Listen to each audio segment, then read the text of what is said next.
মিরাজ, এনে কি করেন? কি করি বলতে ঘুরতে আসছি সুন্দরবন।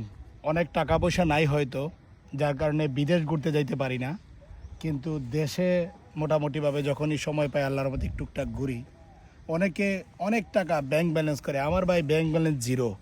কিন্তু আমি যতদিন আছি চেষ্টা করব দেশটাকে দেশে দেখে যাওয়ার, দেশকে ভালোবাসার। আসলে দেশপ্রেম হচ্ছে ইমানের অঙ্গ।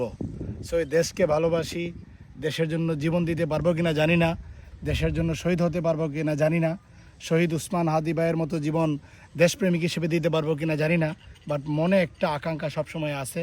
এই যে এত ঘোরাঘুরি করতেছি, দাঁতের ফাঁকে যেরকম কাটা আটকে থাকলে একটা হাঁসফাঁস হাঁসফাঁস করে, এরকম উসমান হাদি ভাইয়ের জন্য ভিতরটা হাঁসফাঁস হাঁসফাঁস করে। তো এই জন্য বসে আছি, মনটা ভালো লাগতেছে না। উদারভাবে ভাবতেছি যে আল্লাহ যেন আমার হাদি ভাইকে জান্নাতের উচ্চ মাকাম দান করেন, সেই প্রত্যাশায় বসে আছি ভাই।